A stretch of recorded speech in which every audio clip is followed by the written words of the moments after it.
Hello, my name is Tiffany Chang, and this is Conductor as CEO, where I take ideas from other industries and share how we can apply them as arts leaders. I imagine a world where leaders help people thrive, feeling more valued, seen, and fulfilled, while knowing that their work truly matters.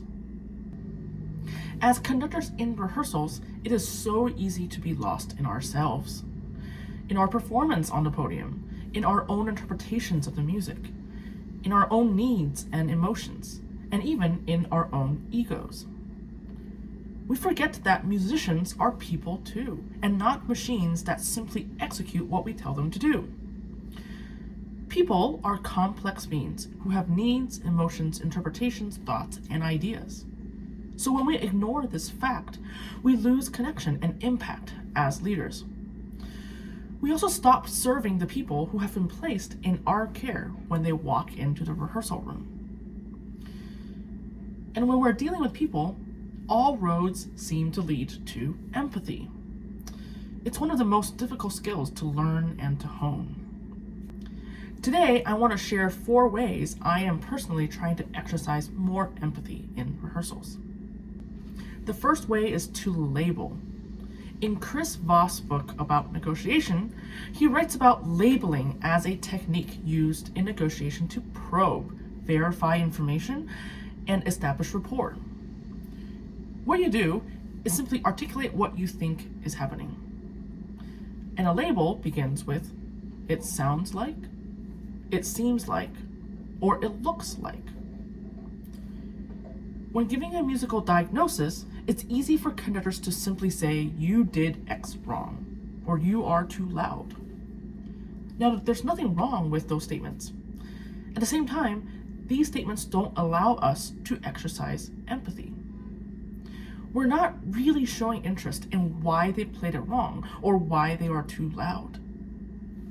We're simply giving prescriptions that may not always have context and can also sometimes trigger defensive reactions.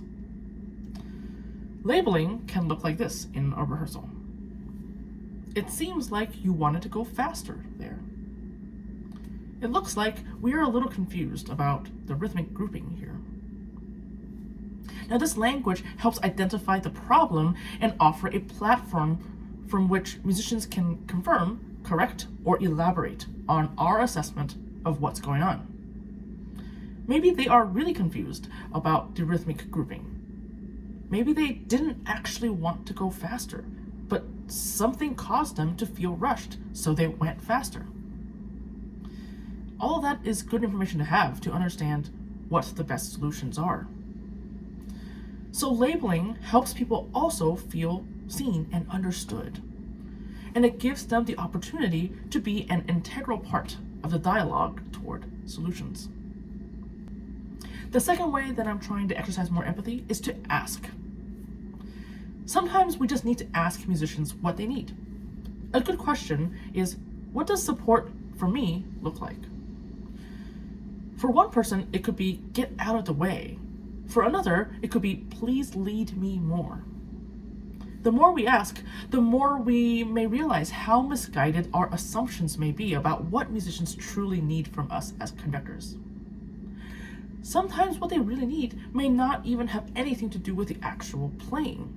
It may be psychological or physical. John Acuff said, empathy is understanding what someone needs and acting on it. It's not enough to just ask, but we need to follow through and give them what they need. It may be scary to ask, but we can exercise this muscle and create a habit. The third way to exercise more empathy is to reflect. And this is the hardest one for me.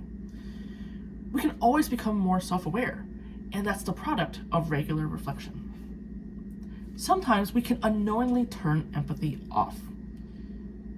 We show up for ourselves instead of others, for whatever reason. For many of us, we may not even realize that our ability to empathize can actually vary depending on the specific circumstances that we're in.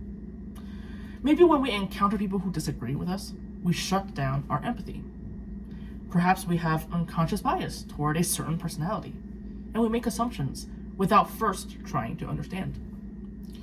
Or maybe our workplace brings out the worst in us. So we have a hard time with empathy in that specific environment. We can mitigate our own tendencies to resist empathy by simply identifying these circumstances and people and taking steps to do better when we find ourselves in those situations. And finally, the fourth and final way is to practice. Martin Lindstrom said, "Perfection, or the perception of perfection, destroys empathy." Our industry is one with a strong focus on perfection and all that comes with it. So our traditional culture in the arts leaves little room for empathy. We end up pretending and putting up hard shells.